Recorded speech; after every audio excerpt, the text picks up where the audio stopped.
राज्यभरात gas cylinder मिळवण्यासाठी ग्राहकांच्या लांबच लांब रांगा। काही ठिकाणी ॲप चालत नसल्यानं गॅस एजन्सी बाहेर नागरिकांची झुंबड। रिकाम्या टाक्या घेऊन नागरिक तासनतास वेटिंगवर। गॅस सिलेंडरच्या तुटवड्यामुळे हॉटेल चालक आणि वडापाव विक्रेत्यांचे मोठे हाल। अनेक प्रसिद्ध हॉटेल्स आणि कॅफेमध्येही पुन्हा चुली पेटल्या। लाकूड आणि कोळशाचा वापर करून व्यवसाय सुरू ठेवण्याची कसरत।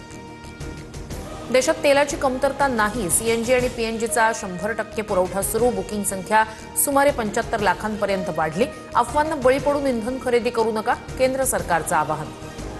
मध्य पूर्व आशियाई तणावाचा भारतावर परिणाम नाही। तेलाच्या पुरवठ्याबाबत अफवा पसरवल्या जात आहेत। काँग्रेसकडून राजकारण सुरू। पंतप्रधान मोदींचा हल्लाबोल। मुंबईत गॅस कनेक्शन कापण्याच्या भीतीनं सायबर भामट्यांचा धुमाकूळ। 4 दिवसात 24,42,000ची फसवणूक।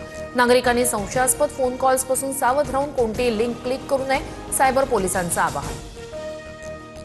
युद्धामुळे भारतात एलपीजी गॅसची मोठी टंचाई। घरगुती गॅसचा पुरवठा प्राथमिकतेनं करा। गॅस टंचाईबाबत मुंबई हायकोर्टाचे राज्य सरकारला निर्देश, तर 17 मार्चपर्यंत जबाब नोंदवण्याचेही निर्देश। आखाती युद्धामुळे लग्नाच्या पंक्तीवर टांगती तलवार। पिंपरीत गॅसचा तुटवडा निर्माण झाल्यानं केटरर्सकडून गॅस उपलब्ध करून देण्याची मागणी, तर केटरर्सनी हात झटकल्यानं वऱ्हाडींच्या जेवणाचा प्रश्न। गॅस अभावी मुंबई महापालिकेच्या 5.40 लाख विद्यार्थ्यांची माध्यान्ह भोजन योजना संकटात। गॅस पुरवठा खंडित झाल्यानं पालिकेच्या विद्यार्थ्यांना फळांचं वाटप। आजपासून शाळेत भोजनाऐवजी फळं मिळणार।